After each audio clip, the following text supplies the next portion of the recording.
Hello friends, Jaya classes channel में आपका स्वागत है।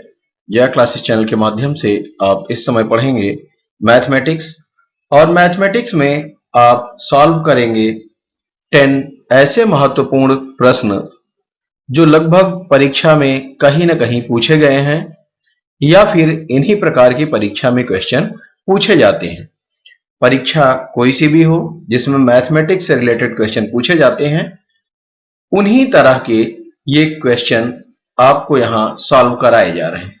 तो चलिए हम देखते हैं आज के इस वीडियो का जो हमारा पहला क्वेश्चन है वो है 7/9, 14/15, 7/10 का महत्तम समापवर्त कितना है। तो देखिए, ऐसी दशा में जब आपको भिन्न में दिया गया हो लघुत्तम निकालने के लिए या महत्तम निकालने के लिए, तो इसकी एक सरल विधि आप दिमाग में रखें कि हमें जो है अगर महत्तम समापवर्तक निकालने के लिए कह रहा है तो हम ऊपर वाले मींस अंश का क्या करेंगे, अंश का हम वही करेंगे जो कह रहा है, महत्तम समापवर्तक निकालेंगे और हर का क्या करेंगे, लघुत्तम समापवर्तक निकालेंगे। लेकिन अगर क्वेश्चन में कह रहा है लघुत्तम समापवर्तक निकालने के लिए तो ऊपर वाले का हम लघुत्तम समापवर्तक निकालेंगे और नीचे मींस हर का क्या निकालेंगे, महत्तम समापवर्तक। तो हमें यह ध्यान देना है कि ऊपर जो कह रहा है वो हमें ऊपर वाले का ही निकालना है, जो कह रहा है क्वेश्चन में वो हमें ऊपर वाले मींस सभी अंश का उसको निकालना है। तो चलिए देखते हैं, हमें जो क्वेश्चन दिया गया है वो है 7/9 और 14/15, 7/10। इसी का आपको क्या करना है, आपको निकालना है महत्तम समापवर्तक का मासा आपको निकालना है। इसके लिए आप क्या करें, इसके लिए आप ऊपर मींस जो अंश है, अंश में क्या क्या है 7, 14 और 7, इनका क्या करेंगे, जो क्वेश्चन में कह रहा है वो महत्तम समापवर्तक, तो इनका हम निकालेंगे मासा और बटा नीचे जो हमें हर के रूप में दिया गया है 9, 15 और 10, इनका निकालेंगे लासा। इस प्रकार से हम नोट कर देंगे, फिर डिवाइड कर लेंगे, जो आएगा आंसर वही जो है इसका आंसर हो जाएगा। तो चलिए हम देखते हैं 7, 14 और 7 का मासा क्या होगा। तो 7 का अगर हम वेक्टर करें तो होगा 7/1, क्योंकि 7 अभाज्य संख्या है, स्वयं से भाग इसमें जाएगा। इस प्रकार अगर 14 का देख लें हम तो होगा 2 गुणा 7 गुणा 1 और फिर 7 दिया गया है उसका भी वही होगा 7 गुणा 1। अब मासा निकालें हम इसका, तो मासा मींस जो हमें सब में मिल रहा है, अर्थात जो सब में से कॉमन हो सके।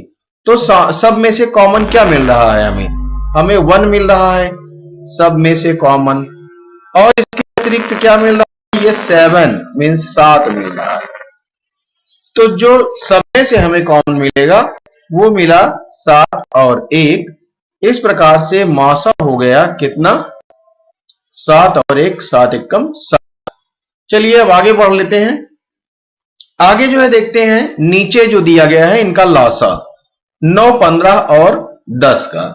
तो 9, 15 और 10 का हम लासा निकाल लेते हैं। इस प्रकार से लिखकर 2 से भाग देंगे, 9 विभाजित नहीं होगा, इसको लिख लेंगे, और 15 नहीं विभाजित होगा, इसको लिख लेंगे, ये 5 बार विभाजित हो गया। अब देखेंगे 3 से अगर भाग दें हम तो 3 रिक्का 9, 3 पंजे 15 और 5 में भाग नहीं जाएगा। जो जिसमें भाग नहीं जाएगा उसको हम उसी तरह से नोट कर लेते हैं।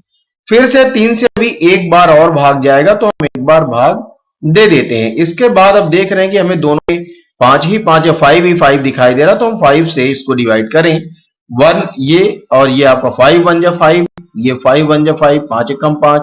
तो कुल लासा क्या आया, लासा का मतलब है जो आपको मिला फैक्टर 2 गुणा 3 गुणा 3 गुणा 5। अब इसका हम क्या करेंगे, गुणा कर लेते हैं। अब गुणा अगर करते हैं तो गुणा करने में हमें क्या मिल रहा है, गुणा करने में हमें मिल रहा है 5 तिया 15 और चलिए देख लीजिए इसको, ये 5 तिया 15 और 15 तिया 45, 45 दूना 90। तो ये आ गया लासा। लासा कितना आ गया? 90। अब हम इसी को लिख देते हैं यहां। ऊपर का मासा मीन्स कितना आया? 7 और नीचे हर का लासा कितना आया? 90। तो आपका आंसर हुआ ये 7/90 हो गया। लेकिन अगर ये विभाजित हो सकता है किसी पहाड़े से तो हम इसको काट देते हैं, लेकिन ये विभाजित नहीं होगा। 7 अभाज्य संख्या है, 7 से ही विभाजित होगी और नीचे 7 से 90 विभाजित नहीं होगा, इसलिए यही आपका आंसर हो जाएगा। क्या? 7/90। बहुत बढ़िया क्वेश्चन। इस तरीके का क्वेश्चन आपकी परीक्षा में अक्सर पूछा जाता है और घबराहट हो जाती है कि हम बटे में है तो कैसे हम सॉल्व करें। तो बटे में है तो उसका सरलतम तरीका यही है। चलिए हम आगे देखते हैं अगला question, question number 2। Question number 2 है, देखिए ये भी बहुत इंपॉर्टेंट क्वेश्चन है और परीक्षा में अक्सर इस तरह के क्वेश्चन पूछे जाते हैं। 3 अंक, 4 अंक और 5 अंकों का, इस प्रकार से 5 संख्याओं का गुणा करके जो है अक्सर पूछ लिया जाता है। तो हम ये पूछा जाता है कि गुणनफल में इकाई का अंक क्या होगा। तो संख्याएं दी जाती हैं 1 2 3 4 5 6 जो भी है। अब यहाँ कितनी संख्याएं दी गई? 1 2 3 4 दी गई, कुल 4 संख्याओं का क्या करना है हमें? इनका और इनका, इनका और ये चारों का गुणनफल जो भी आएगा उसका इकाई का अंक क्या होगा। तो ये समझना बहुत ही आसान है, जबकि ऐसा नहीं है कि आप इन सबको गुणा करके प्राप्त करेंगे, तब तो बहुत लंबा प्रोसेस हो जाएगा। और परीक्षार्थी अक्सर ऐसा ही करते हैं, लेकिन परीक्षा में इसीलिए इसको दिया भी जाता है कि आप इसमें उलझ जाएं और सॉल्व ना कर पाएं। तो चलिए हम देखते हैं इसका आसान तरीका जो है। देखिए यहां बात है इकाई का अंक की, तो हम इकाई के ही अंक को क्यों ना देखें। तो इकाई का अंक देख लेते हैं। क्या है? इकाई का अंक है 4 और 4 से अगर 9 में गुणा करते हैं तो हो जाता है 36। अब फिर इस 36 में इकाई का अंक क्या आ गया? 6। और अब इकाई के अंक से अगले वाले में इकाई के अंक में गुणा करेंगे तो हो जाएगा 6 3 18। अब 18 में इकाई का अंक हमें क्या मिल रहा है? 8 और 8 से इकाई के अंक में फिर आगे वाले में गुणा करेंगे तो हो जाएगा 6 है इकाई का अंक, तो 8 6 48। और इस 48 में हम देख रहे हैं कि इकाई का अंक क्या है। इकाई का अंक आपको मिला 8। तो आप देख रहे हैं ये क्वेश्चन बहुत ही आसान है और आप इसको ओरल कर सकते हैं, मुंह जबानी। इस क्वेश्चन में कुछ रखा नहीं है, लेकिन ये घबराहट प्रदान करने वाला है जिनको नहीं आता कि हम किस प्रकार से इसको सॉल्व करें। लेकिन अगर ये ट्रिक आपके दिमाग में है तो कुछ है ही नहीं है।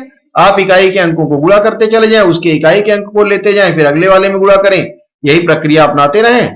तो इकाई का अंक जो है वो क्या है? इकाई का अंक है 8। यही आपका आंसर होगा इस क्वेश्चन के लिए। चलिए आगे बढ़ते हैं। Question number 3। क्वेश्चन नंबर 3 है, गुणोत्तर श्रेणी 2 4 8 16 और 10 और 24 में कुल कितने पद हैं। तो यहां ध्यान देने की बात यह है कि इस क्वेश्चन में तो पहले से ही यह बता दिया गया कि यह गुणोत्तर श्रेणी में है, लेकिन अगर किसी कारणवश नहीं दिया है कि कौन सी श्रेणी में है तो इसको भी जरा हम समझ लें कि गुणोत्तर श्रेणी को हम कैसे पहचानेंगे।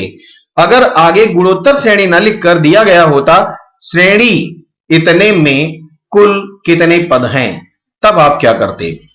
अब आप देखिए ये श्रेणी जो है किस, इसके जो पद हैं वो कैसे हैं, गुणोत्तर श्रेणी में है या समांतर श्रेणी में है या हरात्मक श्रेणी में है।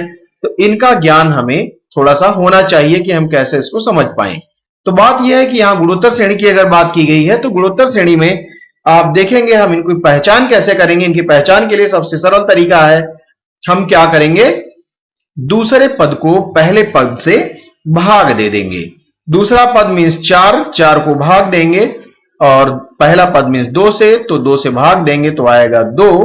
अब तीसरे पद को दूसरे पद से अगर भाग देंगे तो 8 को 4 से भाग देंगे, 4 दूना 8, इसमें भी 2 आया। तो हम देख रहे हैं इसी तरह से आप अगले पद को भी देख सकते हैं। 16 को आप 8 से भाग देंगे तो 8 एक कम 8, 8 दूना 16। सब में जो है 2 ही आएगा, सब में क्या आएगा, 2 आएगा। ये क्या है, सर्वानुपात है, मीन सबका अनुपात 2 आ रहा है। तो ये जो आप देख रहे हैं कि सब में सेम है, तो हमें ये पता चल रहा है कि ये श्रेणी जो है किस क्रम में है, गुणोत्तर श्रेणी के क्रम में है। तो अब ध्यान दें कि श्रेणी गुणोत्तर श्रेणी है, तो हमें गुणोत्तर श्रेणी वाला फॉर्मूला यूज करना होगा।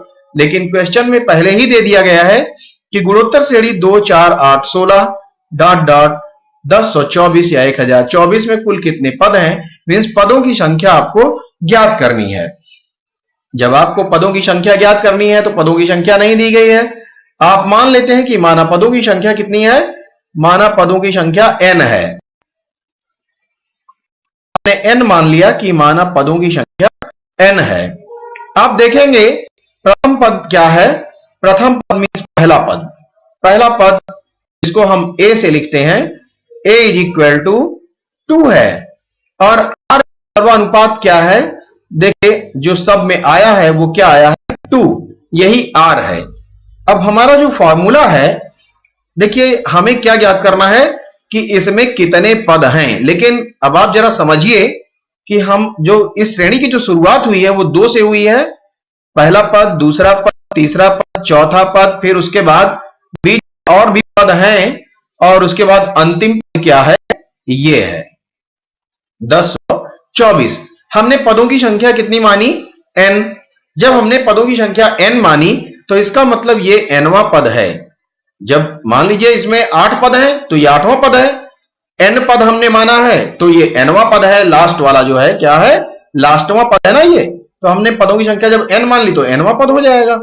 इसका मतलब ये nवां पद है, इस श्रेणी का पद क्या है, 1024 या 1024, ये हो गया nवां पद।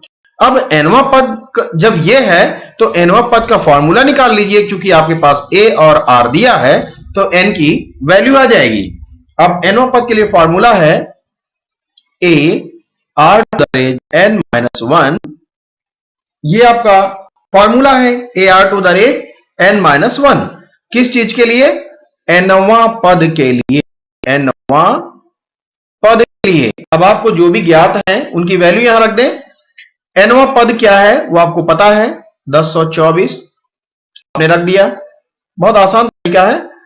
अब देखिए a क्या है, आपके पास 2 है, r कितना है, r भी 2 है, इन दोनों के बीच में कोई साइन नहीं है, गुणा रहता है अपने आप। किन्हीं दो संख्या, सॉरी किन्हीं दो ऐसे जो आपके मतलब एरे हैं, वेरिएबल्स हैं a और r, ये इनके बीच में जब कोई साइन आपको नहीं दिखाई दे रहा है तो हमेशा क्या होगा, गुणा का चिन्ह होगा। तो हम क्या करेंगे, a की वैल्यू हमने रख दी और r की वैल्यू रख दी, और r के ऊपर n माइनस 1 हमने नोट किया, चूंकि हमें n की वैल्यू नहीं पता है, वही हमें ज्ञात करना है। अब जरा आप देखें यहां जो है, हम इसको और सॉल्व करते हैं। सॉल्व करने के लिए हम 1024 का क्या करेंगे, खंड कर लेंगे। अब 1024 का फैक्टर कर लें और प्रयास ये करेंगे, जो हमें ध्यान देना है वो हमें ध्यान देना है कि दूसरी ओर क्या है, 2 की घात n माइनस 1 है, तो 2 की घात के रूप में इसको भी आना चाहिए, तो हमारा काम आसान होगा। अब 2 की घात के रूप में जरा देखें कैसे हो पाएगा। चलिए पहले हम 2 से इसको भाग देते हैं। 2 पंजे 10, 2 एक कम 2, 2 दूना 4, 2 दूना 4 कम 2, 2 पंजे 10 हो गया क्लियर। फिर से करते हैं, 2 4, 1 बचेगा 11, 2 पंजे 10, फिर 1 बचा 2 छंग 12, फिर 2 से करेंगे तो 2 एक कम 2 और 2 गुना 4, 2 अट्ठे 16, और इसको हम डिवाइड करेंगे 2 से, 2 छंग 12 और 2 चौका 8, फिर 2 से करेंगे तो 32, फिर 2 से करेंगे तो 16, फिर 2 से करेंगे तो 8, फिर 2 से करेंगे तो 4, फिर 2 से करेंगे तो 2 दूना 4 और 2 एक कम 2। इस प्रकार से देखेंगे हम 2 कितनी बार है, 1 2 3 4 5 6 7 8 9 और 10, मीन्स 2 की घात 10 हो गया। कितना हो गया, 2 की घात 10 के रूप में हम इसको लिख सकते हैं। किसको, चलिए इसको थोड़ा सा हमने बड़ा बना दिया, इसको और छोटा होना चाहिए। अब देखिए हम जो है इसको नोट कर लेते हैं।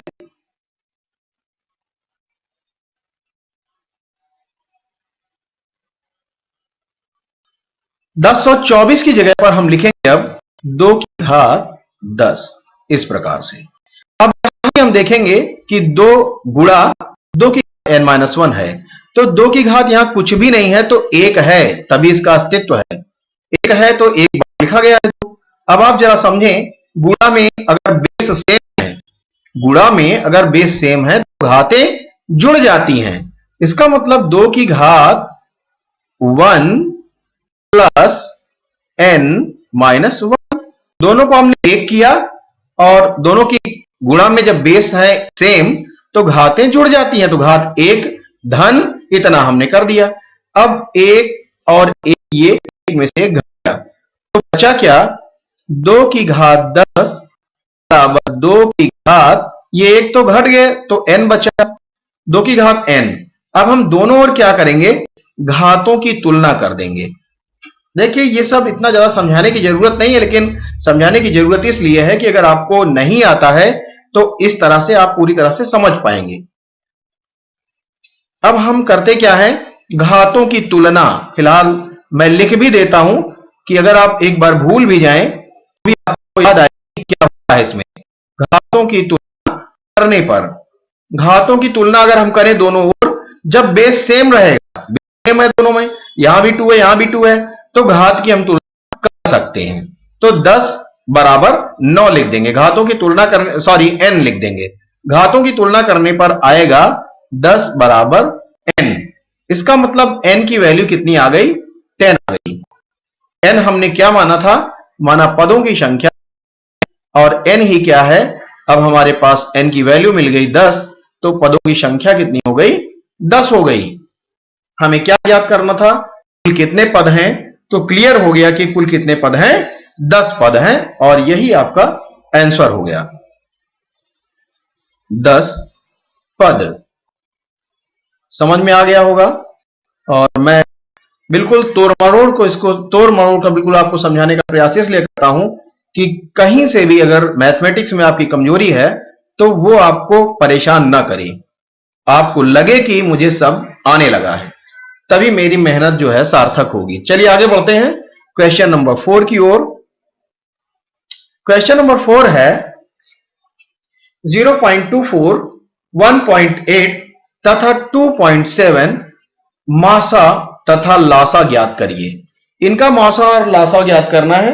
तो हम ध्यान दें कि जब देखिए ये इस तरह के क्वेश्चन आपको परेशान करने के लिए सिर्फ आते हैं कि आपने अभ्यास किया है कि नहीं।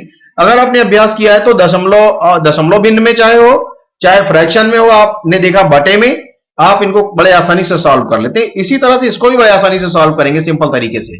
तो हम देखें क्या करेंगे।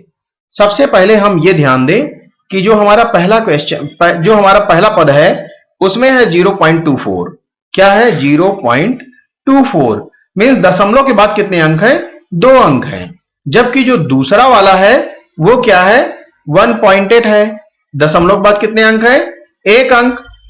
तो हम इसको बना लेते हैं दशमलव के बाद 2 अंक वाला, मीन्स 1 0 बढ़ा देते हैं। अगला भी देखते हैं थर्ड में। थर्ड में क्या है? 2.7 है और दशमलव के बाद 1 ही अंक है, तो 1 अंक हमने 0 बढ़ा इसको क्या किया? दशमलव के स्थानों को बराबर किया। दशमलव के स्थान अब क्या हुई? दशमलव के जो स्थानों की संख्या है वो समान हो गई। ये जरूरी है, सबसे पहले आपको दशमलव के स्थानों की संख्या को समान करना। इसके बाद क्या करें? इसके बाद अब हम दशमलव को भूल जाएं और अपना काम आसानी से कर लें। दशमलव को भूल जाने का मतलब 24 हम ले लेते हैं और 180 ले लेते हैं और ले लेते हैं 270। और क्या करें? अब हमें करना है इनका लासा ज्ञात करना। बहुत ही आसान तरीका है, बिल्कुल सिंपल तरीके से अब आप कर लें। तो चलिए हम 2 से करते हैं पहले इसको डिवाइड। तो 2 से ये 12 हो जाएगा और ये हो जाएगा 90, 2 9 18 और 0, ये हो जाएगा 2 1 2 और 2 3 6 1 7, 2 5 10, 135 आएगा। फिर हम 2 से कर लेते हैं 2 6 12 और 2 4 8 और 1 बचेगा 0, 2 5 10 मीन्स 45 दूना 90 होता है। आप देखेंगे अब ये 135 डिविजिबल नहीं है, तो इसको ऐसे ही नोट कर देंगे। फिर हम 2 से 1 प्रयास करते हैं। 2 तिया 6, 45 में भाग जाएगा नहीं, ऐसे ही नोट कर लेंगे जिनमें भाग नहीं जाएगा। उसके बाद हम देखते हैं, अब करेंगे 3 से। तो 3 एक 3 और 3 एक 3, 1 बचेगा 15 हो जाएगा, 3 पंजे 15, 3 चौक 12 और 3 पंजे 15। फिर से हम 3 से प्रयास कर लेते हैं और देखते हैं, 3 पंजे 15 और 3 एक 3, 3 पंजे 15। फिर हम 15 तिया 45 होता भी है। फिर देख लें, एक बार और भी डिविजिबल है 3 से, तो 1 और ये 5 भाग नहीं जाएगा इसमें, और 3 पंजे 15, इस प्रकार से होगा। आगे हम थोड़ा सा और बढ़ लेते हैं। अब तो एक ही बार भाग, अब 5 ही अकेले से जाना है भाग, तो हम क्यों ना 5 से भी कर लें। और 5 से करने के बाद हमें प्राप्त हुआ 5 एकम 5, 5 एकम 5। चलिए अब देखते हैं कि हमारा लासा क्या आया। लासा का मतलब है इन सब का गुणा। तो देखिए, लासा बराबर 2, चलिए यहीं पे कर लेते हैं हम।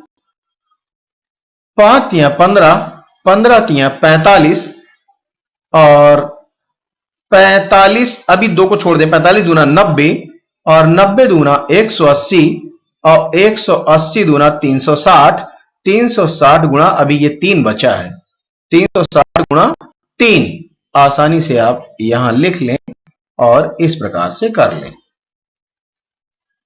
तो 3 से 0 मारेंगे, 3 0, 3 छंग 18 और 3 का 9 और 1 10, 1080 आया है।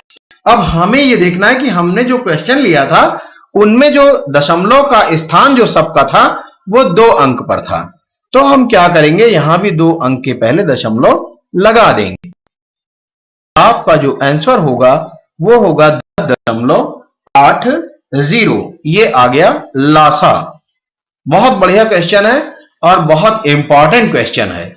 तो लासा आ गया आपका कितना, 10.80। अब हम निकाल लें इसका। क्वेश्चन में आपके लासा और मासा दोनों पूछा गया है, तो हमने पहले मासा पूछा गया लेकिन हमने पहले लासा निकाल लिया। चलिए कोई बात नहीं, अब हम मासा निकाल लेते हैं इसका। तो मासा हम निकाल लें। मासा मतलब समापवर्तक।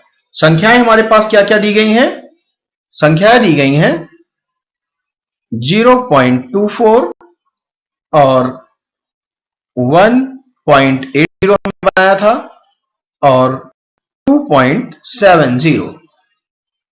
ये 3 संख्याएं हमारे पास हैं। इनसे हम क्या करेंगे, इनका हम निकाल लेते हैं मासा। तो इनका हम पहले फैक्टर कर लें, 24 का कर लें, 2 दूना 4 दूना 8 24 गुणा 1 भी लिखना है, क्योंकि कहीं कहीं कुछ भी नहीं मिलता, 1 ही मिलता है, इसलिए लिख लेते हैं इसको भी। तो आप देखेंगे 2 दूना 4 दूना 8 24। अब इसके बाद हम क्या करेंगे, दशमलव को भूल कर भी हम काम कर रहे हैं, फिर बाद में दशमलव लगा लेंगे। अब ये 180 है, 180 का फैक्टर करिए तो क्या आएगा, 2 दूना 4 तिया 12, 1 मिनट, 2 दूना 4, 4 तिया 12 और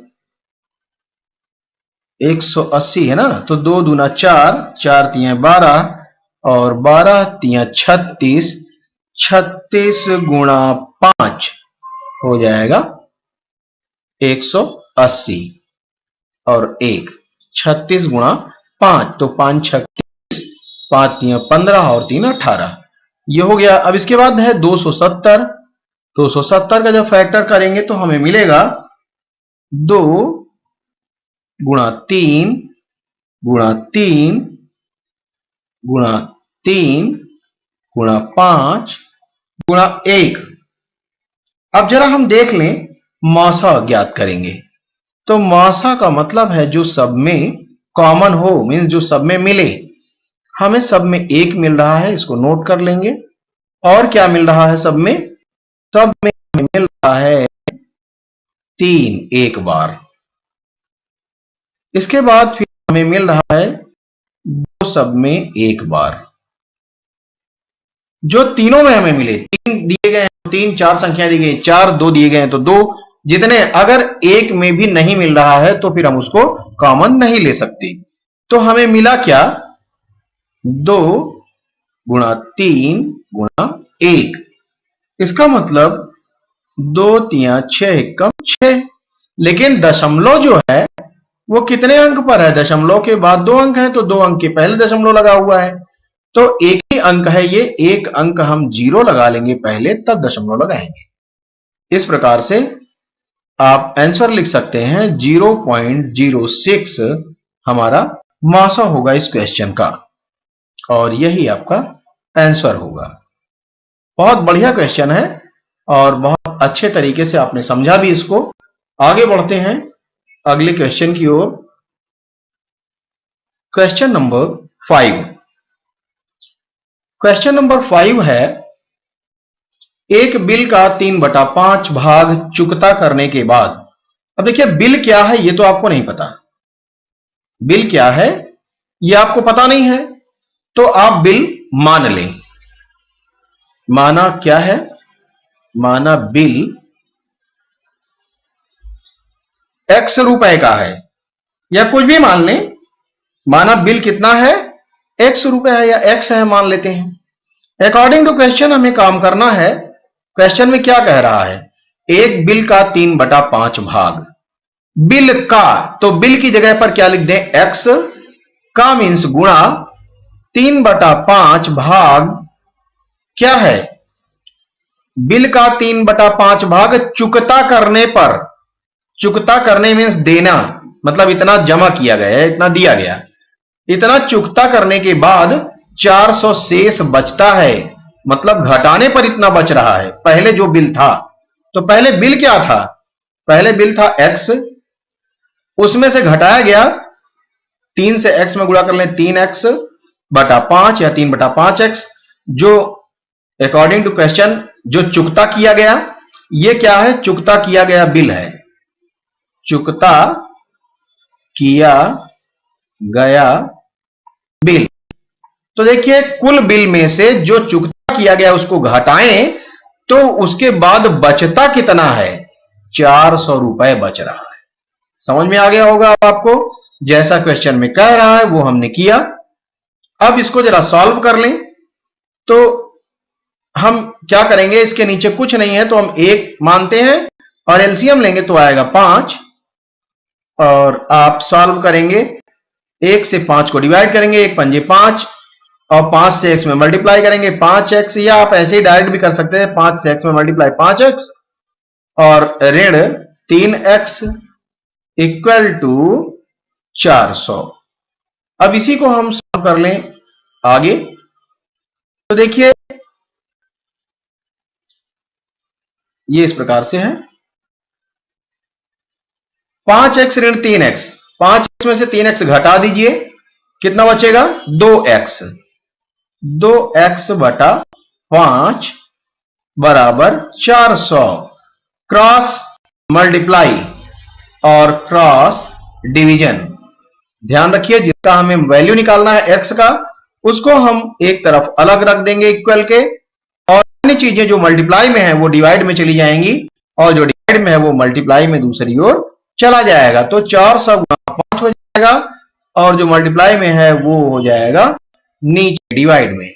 2 से इसको भाग देंगे, 2 दूना 4, 0 0, और आप x इक्वल टू 5 से गुणा करेंगे, 5 0 0, 5 0 0, 5 दूना 10, x की वैल्यू आ गई 1000 मीन्स 1000। इसका मतलब हमने x माना क्या है, हमने तो x माना है बिल, बिल x है, तो बिल कितना आ गया, 1000। हमारा जो आंसर आया वो आ रहा है 1000, तो बिल कितना आ गया है, 1000 बिल है। यही हमारा आंसर है। आगे बढ़ते हैं अगले क्वेश्चन की ओर।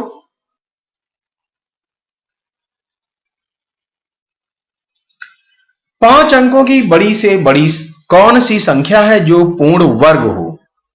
देखिए अगर पूर्ण वर्ग को अभी हम भूल जाएं तो 5 अंकों की बड़ी से बड़ी संख्या क्या होगी। देखिए जब बड़ी से बड़ी की बात आती है तो आपको 9999 लिखने होते हैं, जितने अंकों का हो उतनी बार। तो 5 अंकों की बड़ी से बड़ी संख्या का मतलब 5 बार 9999 और 9, ये 5 अंकों की बड़ी से बड़ी संख्या हो गई। 5 अंकों की बड़ी से बड़ी संख्या हो गई, 5 बार 9। समझ गए अब आप? अब हमें क्या याद करना है कि ये सबसे बड़ी संख्या तो है 5 अंकों की, लेकिन ऐसी संख्या हमें चाहिए 5 अंकों की जो पूर्ण वर्ग हो। पूर्ण वर्ग का मतलब जिसका वर्गमूल निकाला जा सके पूरी तरह से। तो चलिए हम इसका वर्गमूल निकालते हैं और देखते हैं क्या विघ्न पैदा होता है, और वही जो विघ्न पैदा होगा उसे हटाना पड़ेगा, तो हमें मिल जाएगी वो संख्या जिसे हम पूर्ण वर्ग जिसका हम निकाल पाएंगे, या जो पूर्ण वर्ग है जिसका वर्गमूल निकाल पाएंगे। तो चलिए हम देखते हैं, इसका वर्गमूल निकालते हैं। हम इस प्रकार से इसको नोट करते हैं, 9 9 9 और 9, ये 9। फिर उसके बाद हम वर्गमूल निकालना भी आपको आज देखिए आ जाएगा। अगर नहीं आता है और आता है तो बड़ी अच्छी बात है। हम क्या करेंगे, पेयर बना लेते हैं राइट हैंड साइड से। राइट हैंड साइड से हम पेयर बनाने का काम करेंगे। तो ये पहला पेयर, ये दूसरा पेयर, और ये सिंगल बचा, इसका पेयर नहीं बना। तो पेयर जब नहीं बना तो ये अकेला है, तो इसको अकेले ही हम सॉल्व करेंगे। अब देखें, ध्यान ये देना है कि जो संख्या यहां होनी चाहिए वही ऊपर भी होनी चाहिए। अब 2 दूना 4 करते हैं, तो 4 कम है, भी कर लें जरा, 3 त्रिका 9, तो ये हो गया सॉल्व। वही भारी जो प्रक्रिया है वही हमें करनी है। 9 में से 9 घटाएंगे तो कुछ बचेगा नहीं, और उतारेंगे 99। जो आप उसमें एक संख्या उतारे हैं भाग में, यहां क्या होना है कि आपको जब पेयर बनाया, आपने जोड़ा बनाया, तो जोड़ा ही नीचे आएगा। वर्गमूल है ये, तो वर्ग मीन्स 2, तो 2 आएंगे नीचे। अब क्या करेंगे, ये जो है ये वाला 3 इसमें यहां ऐड हो जाएगा इस प्रकार से, तो हो जाएगा यहां 6। अब जरा देखिए, 6 से हम डिवाइड करें पहली संख्या को 9 को, तो 6 कम 6, 6 दूना 12, एक ही बार जाएगा, 1 लिख लेते हैं। वही 1 यहां भी लिखना है, उस 1 से मल्टीप्लाई करना है इन दोनों को, तो 1 कम 1, 1 से 6 में गुणा करेंगे तो 6। इस प्रकार से 9 में से 1 घटाएंगे तो 8, और 9 में से 6 घटाएंगे तो 3, और वो अब 1 यहां फिर जुड़ेगा इस प्रकार, तो हो गया ये 62। और ऊपर से जो संख्या आएगी अब आएगी फिर से 99, इस प्रकार से नोट कर लेंगे। अब जरा हम ध्यान देंगे कि 6 से ही हम देख लें, 3 में जाएगा नहीं, तो 38 में करते हैं। 6 छंग 36, 6 बार हम जो देख रहे हैं वो हमें मिल रहा है कि लगभग 6 बार जा सकता है। 7 बार ले जाए तो 7 छंग 42 ज्यादा हो जाएगा, इसका मतलब 6 बार जरा हम देख लें प्रयास करके। 6 और 6 लिखेंगे। अब 6 से, ऊपर वाले 6 से इस पूरे को हमें मल्टीप्लाई करके यहां लिखना है, तो पहले 6 से इस 6 वाले में गुणा करेंगे। 6 छंग 36 यहां से 3, और 6 दूना 12, और 3 15 का 5 हासिल 1, और 6 छंग 36 और 1 37।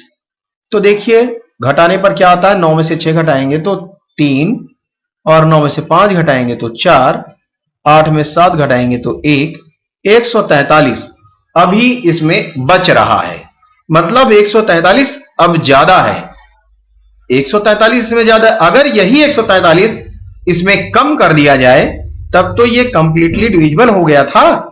यही जो बच रहा है ये ज्यादा है तभी बच रहा है, तो क्या करें, इसको हम इसमें से घटा देते हैं, और 140 घटाते हैं तो 9 में से 3 घटाएंगे तो आएगा 6, और 9 में से 4 घटाएंगे तो फिर 5, 9 में से 1 घटाएंगे 8, और ये 9। इस प्रकार से 99,856 हमें 5 अंकों की बड़ी से बड़ी संख्या मिली, जो क्या है, पूर्ण वर्ग है। यही हमारा आंसर होगा इस क्वेश्चन के लिए। तो चलिए आगे बढ़ते हैं। अगला क्वेश्चन है क्वेश्चन नंबर 7।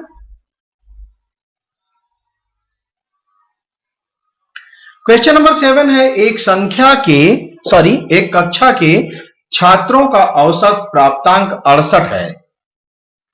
इनमें लड़कों का औसत प्राप्तांक 60 तथा लड़कियों का औसत प्राप्तांक 80 है। कक्षा में कितने प्रतिशत लड़के हैं? देखिए, प्रतिशत की बात की जाए तो प्रतिशत का मतलब 100 में से कितने। तो देखिए, अगर 100 में से हम मान लें कि लड़के कितने हैं, x हैं। अगर हमने मान लिया कि माना लड़के कितने हैं, x हैं, लड़कों की संख्या अगर हम मान लेते हैं,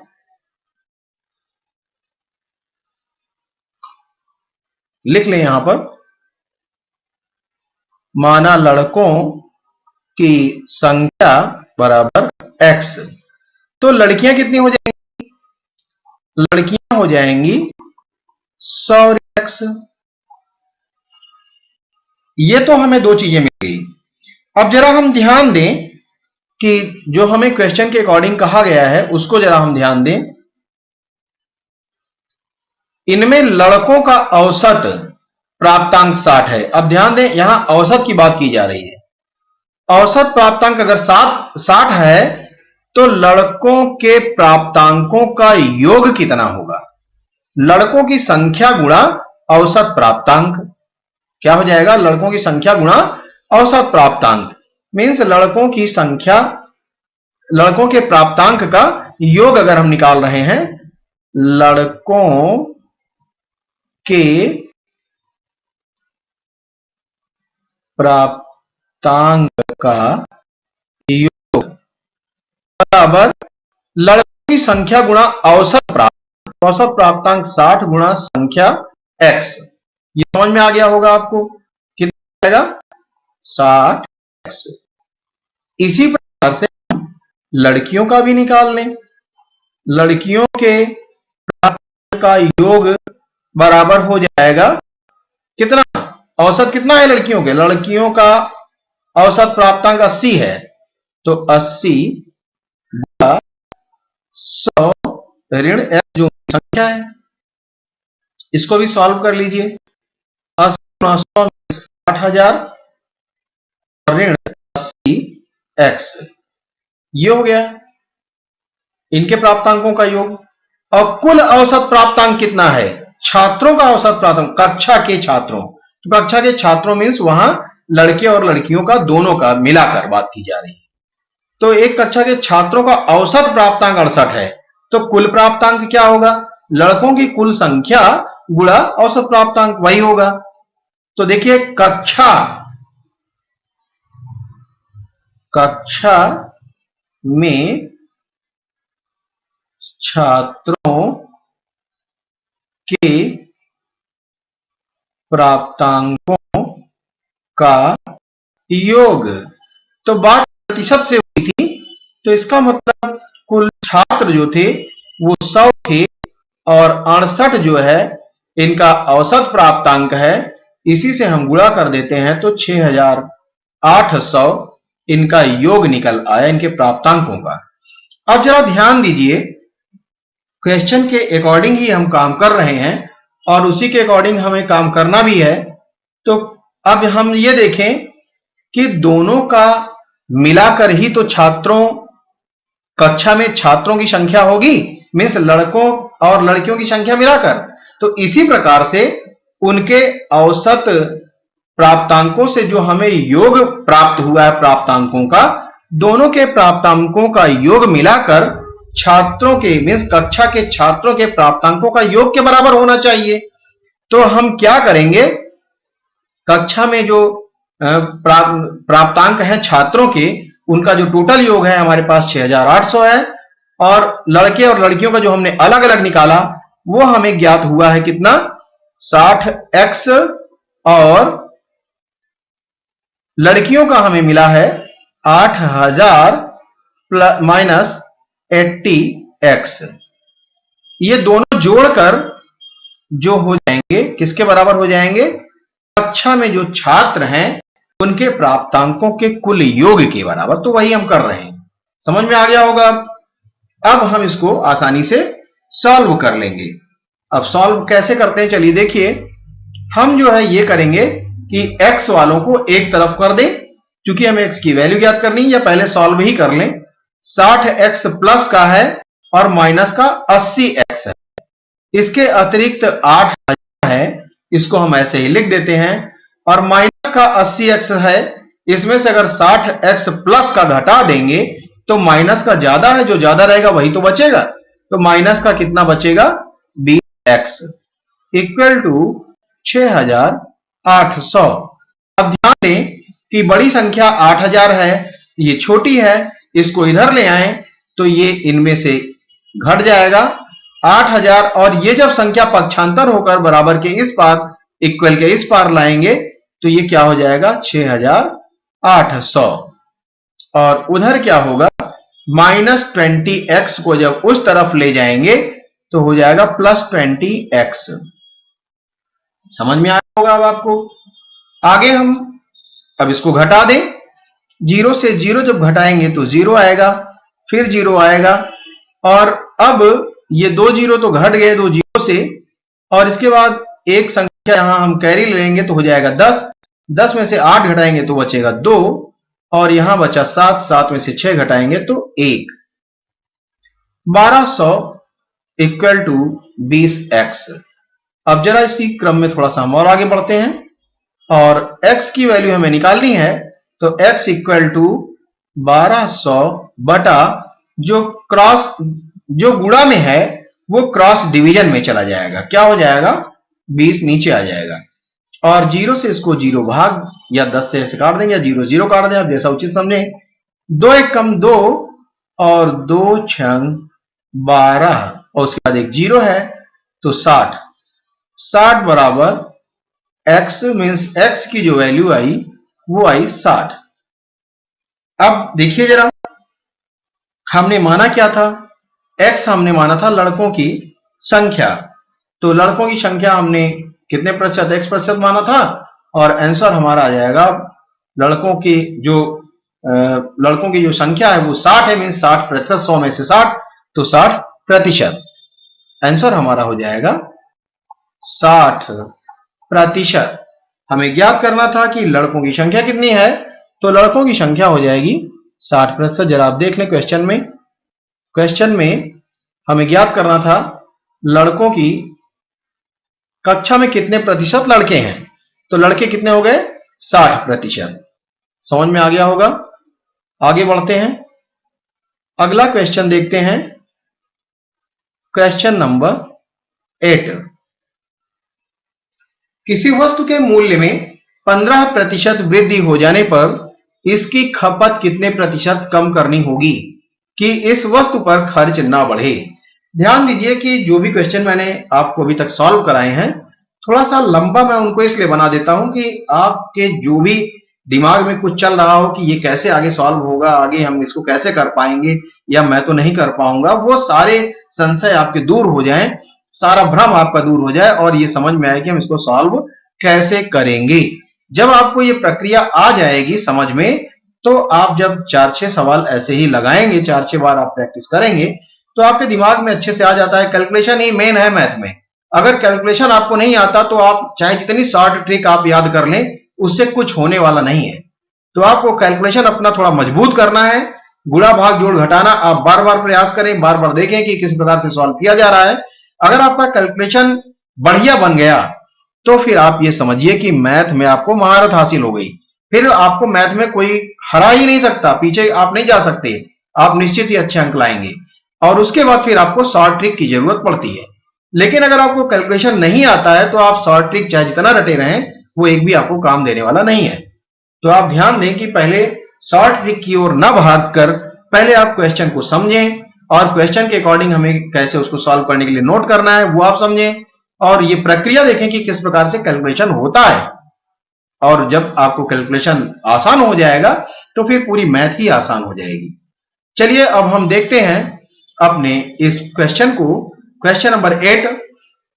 किसी वस्तु के मूल्य में 15% की वृद्धि हो जाने पर इसकी खपत कितने प्रतिशत कम करनी होगी कि इस वस्तु पर खर्च न बढ़े, मीन्स खर्च संतुलन में रहे। तो आपके मस्तिष्क में यह बात आनी चाहिए कि जब खर्च संतुलन में रखने की बात आए, या इस तरह का कोई दूसरा भी प्रश्न हो सकता है, किसी वस्तु के मूल्य में 15% की वृद्धि वृद्धि की जगह पर अगर हो जाए 15% की कमी, हो जाने पर उसकी खपत कितने प्रतिशत कम करने की जगह पर बढ़ानी होगी कि इस वस्तु का खर्च न बढ़े।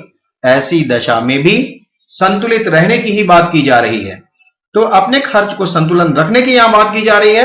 खर्च को संतुलित रखना मीन्स दिमाग में आपके भर जाएगी। संतुलित रखने के लिए हमें फॉर्मूला क्या यूज करना है, वो है बिल्कुल आसान, आर अपॉन, चलिए इस प्रकार से नोट करेंगे formula R upon 100 plus R, R upon 100 plus R. लेकिन थोड़ा सा यहीं पर ध्यान रखना है कि ये प्लस और माइनस कब हो जाएगा। देखिए आर अपॉन 100 प्लस आर, इसका मतलब आप जरा समझें, यदि किसी वस्तु के मूल्य में 15% की वृद्धि की जा रही है, अगर पहले वृद्धि की बात की जा रही है, बाद में कमी करनी है और संतुलन बना रहे, इसके लिए हमें फॉर्मूले में नीचे 100 प्लस आर लिखना है। लेकिन अगर ऊपर यहीं वृद्धि की जगह पर अभी अगर कमी होता तो हम यहां क्या करते, 100 माइनस आर करते, मीन्स फॉर्मूला फिर हो जाता आर अपॉन 100 माइनस आर और इंटू 100। इसी बात का आपको ख्याल रखना है। चलिए हम देखते हैं, जब पहले वृद्धि और बाद में कमी करने की बात की जाए और खर्च ना बढ़े मीन संतुलित रहे, इसके लिए हम फॉर्मूला अपनाएंगे R upon 100 plus R into 100। और उसके बाद बाहर, चूंकि हमारा जो क्वेश्चन होगा वो प्रतिशत में पूछा जा रहा है आंसर, तो हम क्या करेंगे, बाहर प्रतिशत लगा देंगे। अब जरा सॉल्व कर लेते हैं। आर मीन्स जो बढ़ाया गया, जितनी प्रतिशत वृद्धि हुई, कितनी प्रतिशत हुई, 15%। और 100 plus R means 100 plus 15 means 115 गुणा 100। गुणा में जो भी रहेगा वो हमेशा ऊपर ही माना जाएगा। अब आप जरा इसको सॉल्व कर लें। चलिए तो क्या करें, आप इसको अब सॉल्व करें। किसी पहाड़े से इसको हम भाग देंगे जिससे ये आसानी से कट पाए। तो 5 तिया 15 और 5 दूना 10, एक बचेगा 15 हो जाएगा, 5 तिया 15 मीन्स 23, ऊपर 3 आ गया और नीचे 23, फिर गुणा 100 है। क्या किसी पहाड़े से 3 या 100 काटे जा सके और उसी पहाड़े से 23 भी काटा जा सके? तो 23 देखिए 23 से ही कटेगा, और 23 से क्या ऊपर 3 कटेगा? नहीं कटेगा, या भी डिविजिबल नहीं होगा, तो 100 भी डिविजिबल नहीं होगा। ऐसी दशा में क्या होगा, 100 से 3 में गुणा करेंगे और 300 बटा 23 प्रतिशत। अब 300 को हम 23 से भाग दें, तो 23 से भाग देना देख लीजिए कैसे देंगे आप, इस प्रकार से नोट कर लेंगे। और 23 कम 23, 7 बचेगा, 10 में से 3 तो 7 बचेगा, यहां कुछ नहीं बचेगा। फिर हम ले आएंगे 0 और 2 से 7 को भाग दीजिए, 2 तिया 6, 2 चौक 8, 4 बार नहीं जाएगा, 3 बार जाएगा, तो फिर 3 त्रिका 9 और 3 दूना 6 मीन्स 69, एक बचेगा। अब आप जरा देखिए 13 बार भाग गया, तो जितनी बार भाग जाएगा वो इस प्रकार से, और जितना शेष बचेगा उसको ऊपर, जितने से भाग दे रहे थे वो नीचे पहले भी था और अब भी रहेगा। इतना प्रतिशत आपका हो जाएगा आंसर। आपका आंसर आ गया 13 सही 1/23%। यही आंसर हो जाएगा इस क्वेश्चन के लिए। आगे बढ़ते हैं। देखिए ये क्या है क्वेश्चन में हमारा जो था, खपत कितने प्रतिशत कम करनी पड़ेगी, तो 13 सही 1/23% खपत कम करनी पड़ेगी जिससे खर्च ना बढ़े। चलिए अगला क्वेश्चन देखते हैं, क्वेश्चन नंबर 9। क्वेश्चन नंबर 9 है, यदि एक संख्या का 20% दूसरी संख्या में जोड़ दिया जाए, ना तो आपको एक संख्या मालूम है ना ही दूसरी संख्या मालूम है, तो आप क्या करें, दोनों को मान लेंगे कि माना संख्याएं क्या हैं, ए और बी हैं। माना संख्याएं ए व बी हैं। तो क्या कह रहा है, एक संख्या का 20% दूसरी संख्या में जोड़ दिया जाए। एक संख्या ए है, पहली संख्या हमने ए मान ली, तो एक मीन्स पहली। एक संख्या ए का, जो कह रहा क्वेश्चन वही करते चलिए। एक संख्या का 20%, एक संख्या का मीन्स गुणा 20% मीन्स 20/100 दूसरी संख्या में जोड़ दिया जाए। मैंने जोड़ दिया, दूसरी संख्या मीन्स बी में, तो क्या हो जाएगा, इस संख्या में 50% की वृद्धि हो जाएगी। किसमें जोड़ा गया, बी में, तो वृद्धि किसकी होगी, बी की ही तो होगी। जिसमें जोड़ेंगे उसी की वृद्धि हो जाएगी, तो बी की वृद्धि होगी, और बी की वृद्धि कितनी हो जाएगी, 50% की वृद्धि हो जाएगी। जब बी कंप्लीट था तो कितना था, 100% था। 100% का मतलब बी, बी था कंप्लीट, लेकिन 50% की वृद्धि हो गई, तो 100 और 50 मीन्स 150% अब हो गया। तो क्या करेंगे, बी का 150% अब होगा। बी का 150%, पहले कितना था, बी का 100% था जब संख्या बी थी। अब जो है क्या हो गया, उसमें 50% की वृद्धि हो गई, तो हो गया बी का 150%। यही आपको समझना था, यही थोड़ा कठिन था आपके समझने के लिए। अब आप इसी को सॉल्व कर लें। तो क्या करेंगे, आप इसको अब सॉल्व कर लें, और सॉल्व करने के लिए ए से 20 में गुणा करेंगे तो 20a हो जाएगा, और धन b equal to b into 150/b, sorry 150/100। ये जो आपको दिया गया है, इसको आप सॉल्व दो तरीके से कर सकते हैं। b को उधर पक्षांतर कर लें, तब आप सॉल्व कर लें, तो यहां क्या बचेगा, 20 से a में गुणा हो जाएगा 20a/100, और यहां जो है 150 से b में गुणा कर लें जरा, 150b/100, और ये प्लस b जो है, प्लस b जब पक्षांतर होकर बाईं ओर से दाहिनी ओर आएगा इक्वल के इस पार, तो इसका साइन चेंज हो जाएगा, चिन्ह बदल जाएगा, ऋण b हो जाएगा। क्या हो जाएगा, ऋण b। अब इसके नीचे कुछ नहीं है, तो हम मान लेते हैं कि 1 है, और 100 और 1 का एलसीएम ले लेते हैं, तो आएगा 100।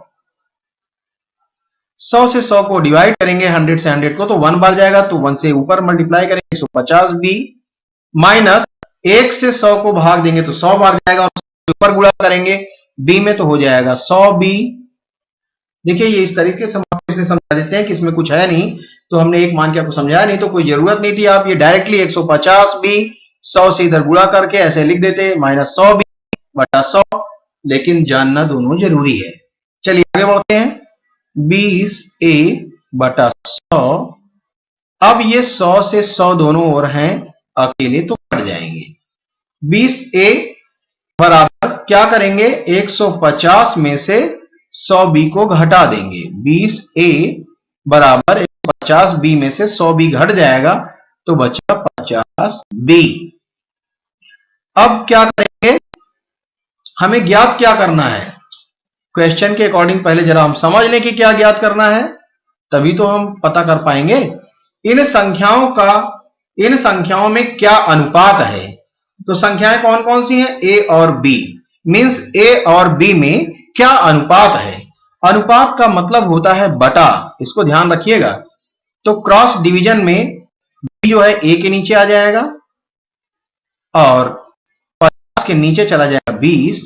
क्रॉस डिवीजन का मतलब ये इस प्रकार, मतलब नीचे नीचे 50 में नीचे आएगा, नहीं 50 उधर है, तो क्या होगा, b इधर नीचे आया, और उस पार 20 नीचे चला जाएगा। ये हो गया, मतलब b जो है a के नीचे आया और 20 50 के नीचे। अब जरा देखिए, दो ये 0 से 0 कट गए और ए और बी का जो अनुपात है, बटा मीन्स अनुपात, मैंने आपको बताया, इसको ध्यान दीजिएगा। ए अनुपात बी का मतलब 5:2। दोनों का अनुपात जो निकला संख्याओं का, 5:2 है। बहुत बढ़िया क्वेश्चन है और बहुत आसान भी है। तो आपका आंसर आ गया 5:2। आगे बढ़ते हैं, अगला क्वेश्चन।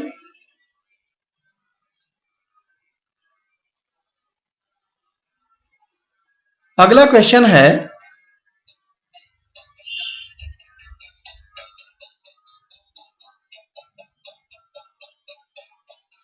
Question number 10। थोड़ा सा क्वेश्चन नंबर 10 में कुछ मिसप्रिंट हो गया है, इसको हम सुधार लें। क्वेश्चन नंबर 10 में जो मिसप्रिंट हुआ है वो होना ये चाहिए था 4 - 5/1, और ये 1 प्लस, आगे इसको हम थोड़ा सा बढ़ा लें,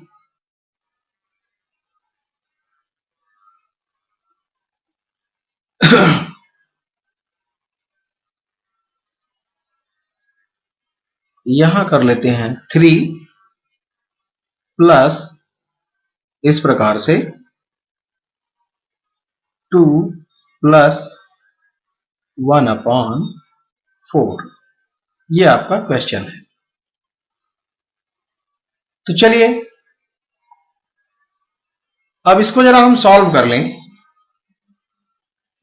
देखिए, इस तरह के क्वेश्चन चाहे जितने लंबे हों, घबराना नहीं है इनसे, बहुत आसान है। हम क्या करेंगे, इनको नीचे से शुरुआत करते हैं। तो आप देखिए क्या करते हैं, 2 और 2 के नीचे कुछ नहीं है तो 1 मानकर चाहे उस तरह से, लेकिन अब वहां इस तरीके से हम करेंगे, थोड़ा लंबा होगा। तो हम क्या करते हैं, 4 से 2 में गुणा, 4 दूना 8, 8 और 1 9, ये क्या हो गया 9/4 हो गया। 4 दूना 8 और 1 9, उसमें धन 1 है ना, जुड़ गया। 4 दूना 8 1 9, 9/4, 9/4 और ये बटा है ना, 9/4 और ये बटा, तो बटे के नीचे अगर बटा रहे तो गुणा करके हम इसको 4/9 उल्टा कर देंगे। क्या करेंगे, बटा मीन्स भाग, भाग को गुणा में परिवर्तित करेंगे, और जो 9/4 हमें मिला इनसे, इसको हम उल्टा करके 4/9 लिख देंगे। अब ये इतना काम हो चुका है, इसकी जरूरत नहीं है। इसकी जगह पर अब क्या हो गया है 4/9। अब जरा ध्यान दें कि अब जो हमारा क्वेश्चन है वो ये है 3 धन 4 एकम 4/9। तो वही यहां भी कर लें, 9 से 3 गुणा करें, 9 तिया 27 और 4 एकम 4, 27 और 4 कितना हो जाएगा, 27 और 4 31, और 31/9 हुआ। क्या हो गया यहां पर, इसका मतलब 31/9। अब 31/9 को यहां गुणा करके 9/31 लिख सकते हैं इस प्रकार से। यही देखिए आपको सॉल्व करना है वैसे ही।